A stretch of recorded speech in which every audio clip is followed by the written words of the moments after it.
So right now, California legalized marijuana in 2016. It took effect in 2018, right? Um, since 2018, just as a side note, marijuana seizures at the U.S. border are down 88%, I think. So why is that? It's because it's just grown right here in California. Like, why are you going to grow it in Mexico and smuggle it across the border where it will be seized when you can just grow it here and it's just much easier. So, needless to say, there's a boom, or there was a boom, in illegal cannabis cultivation here in California, and it was every criminal group. Like, a lot of times, I'll hear people say, "Oh, it's drug cartels. The drug cartels are growing marijuana here in California." It's not the drug cartels that I would, it's not like Miles Zambada put together a plan and has people up here in California growing marijuana. That's just not happening. Are there Mexican nationals doing it? Absolutely.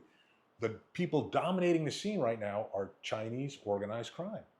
Believe it or not, Chinese organized crime is growing a ton or tons of marijuana here in California, and they're doing it to generate cash that they then use to do like almost like a Hawala capital flight thing out of China.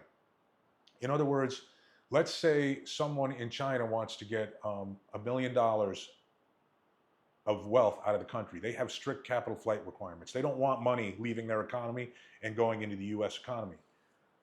So I remember when I first heard about this issue, I talked to our people that worked in China and I said, like, hey, shouldn't the Chinese government want to partner with us on this? Like, they don't want the money leaving the country.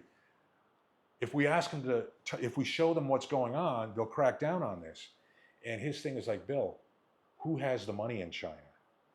And when you think of it that way, oh, it's actually the Communist Party that has the money in China. So they're using this, the Communist Party is using this to get their wealth out of China and get it into the United States. So what they'll do is they'll generate this cash from marijuana sales here, and then they'll just kind of do a Hawala thing where the person who wants their money out of China will provide it to someone else in China, and he'll call over here and they'll release that US cash to whoever that person wants it released to.